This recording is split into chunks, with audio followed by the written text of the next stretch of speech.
Si ces murs pouvaient parler.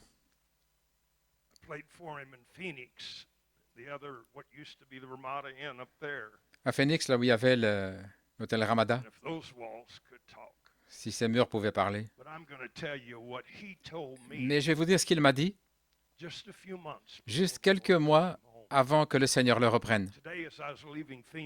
Alors que je quittais Phoenix aujourd'hui, et j'emmenais un associé à l'aéroport et je suis passé par la rue Van Buren à Phoenix, et j'ai vu l'endroit où il y avait cette petite cafétéria. Et le dernier dimanche après-midi d'une croisade à Phoenix, Frère Branham est venu près de l'organe où j'étais. Il a dit, « Fils, est-ce que tu aimerais venir dîner avec moi ?» Je l'avais vu bien souvent, différents endroits.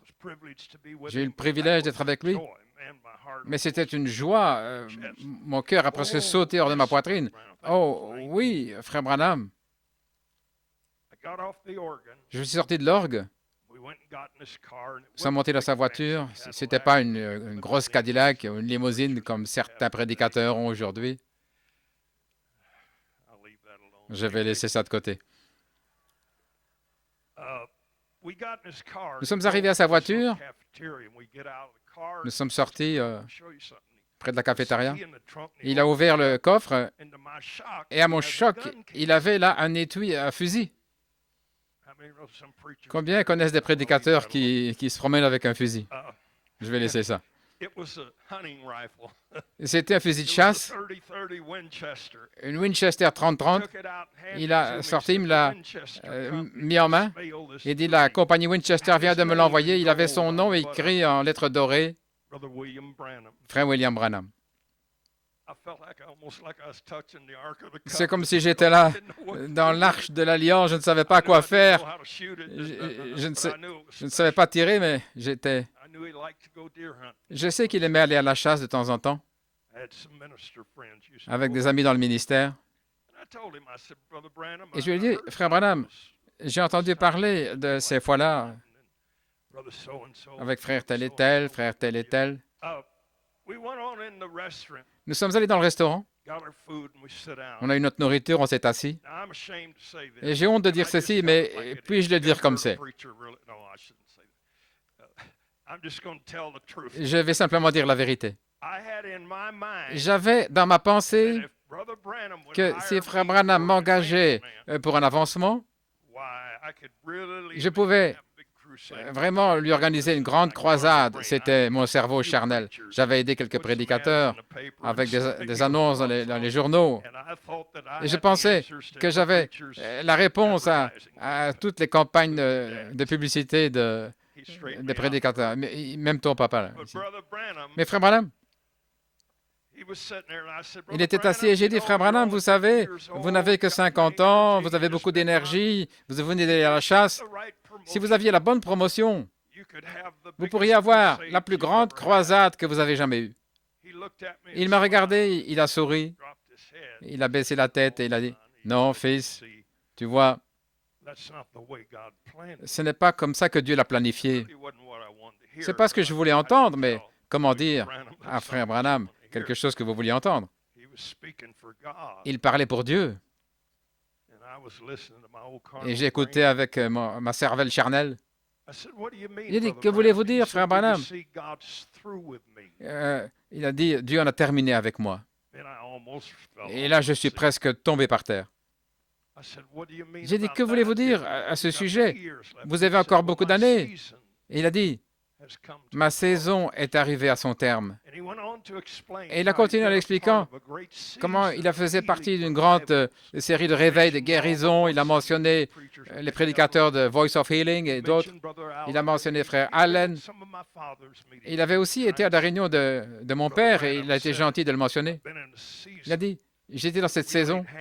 Nous posions les mains sur les gens, un à la fois, et nous avons vu des yeux aveugles s'ouvrir, des oreilles sourdes, des infirmes marcher. Mais il a dit, une autre saison vient.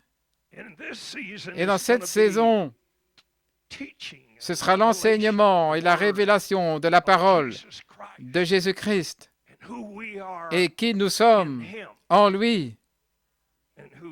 et qui il est en nous. Pas simplement Jésus suspendu à la croix, c'est merveilleux. Mais la religion, on va le laisser sur la croix. Oh, je ne peux pas prêcher, je ferais mieux de m'arrêter. Il a dit, il s'agit de Jésus. Et il a dit, cette saison va continuer un petit temps, et puis va arriver à son terme. Et Dieu va prendre tous les mouvements de Dieu que nous avons entendus dans l'histoire, et ça, nous sommes témoins de ce que nous avons vu au jour de la Bible. Et il va mettre tout ça ensemble dans une grande bombe du Saint-Esprit et la larguer sur la planète Terre. Et les nations vont être secouées dans la puissance de Dieu comme elles ne l'ont jamais vu. Et les grands titres dans les journaux,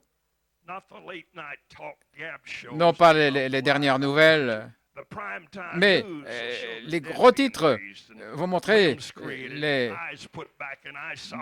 yeux remis dans leurs orbites des morts ressuscités, et les prédicateurs ne vont pas imposer les mains comme nous l'avons fait, parce qu'ils ne pourront pas. Il y aura tant de gens. Il n'y aura pas d'auditorium, aucune église, aucune arène qui pourra tenir les gens, aucune tente. Il a dit, ils seront dans un champ ouvert. J'ai une vidéo sur mon ordinateur. Et là, en Afrique, ils m'ont montré la caméra derrière la plateforme. Et 4,5 millions de personnes là, la plus grande foule de l'histoire, pour aucun événement. Elvis Presley, aucun autre. Mais là, il y avait 4,5 millions de personnes en train de louer Dieu. Et la caméra se déplaçait là par hélicoptère. Et on voyait cette mer de gens là. Il y avait le coucher du soleil de l'autre côté. Et ça passait au-dessus des gens, aussi loin que vous pouviez le voir et aussi large. Et ça continuait comme ça. Pendant 10 minutes, cet hélicoptère montrait cette foule pour arriver jusqu'à... Je n'avais jamais vu quelque chose comme ça. Je me suis levé de mon ordinateur et je n'avais pas de musique. Mais j'ai commencé à louer Dieu. Je ne pensais jamais voir ça de ma vie. Oh, vous ne savez pas de quoi je parle. Ça va arriver en Amérique. Je vais revenir à mon histoire avec Frère Branham. Il a dit, Dieu va amener le ministère des apôtres et des prophètes là, au devant de la scène. Combien se souviennent? Avez-vous déjà entendu parler de prophètes et apôtres dans vos églises? Tout ce que vous avez entendu, c'est des pasteurs, des docteurs, des évangélistes. C'est parce qu'ils ont été mis à l'arrière-plan. Mais Jésus a dit, c'est pas moi. William Branham ne l'a pas dit, mais c'est Jésus qui a dit que son Église est bâtie sur la fondation des apôtres et des prophètes. Jésus-Christ est en la tête. Le quintuple ministère. Dieu les amène de l'avant, là, à l'avant de la scène. Il a dit, ils auront la pensée de Dieu et le cœur de Dieu, la voix de Dieu. Et quand ils vont parler, leur parole va devenir la parole de Dieu. Ils ne diront pas ce que disent les hommes. Ils ne diront pas ce que disent les dénominations ou les traditions ou rien de tout ça. Ils vont parler comme les oracles de Dieu. Ils ne vont pas simplement parler du futur. Quiconque lit la Bible peut faire cela. Parler du futur. Beaucoup s'appellent eux-mêmes des prophètes et ils vont dans une imprimerie et ils ont des cartes où ils impriment prophète. Ils vont vous donner ça. Mais ça ne fait pas de vous un prophète. Et quand ils parleront, ce seront les oracles de Dieu. Et tout ce qu'ils diront, Dieu va le créer parce que ce sera sa pensée, sa volonté, sa parole. Et il ne s'agira pas de qui que ce soit, mais de lui.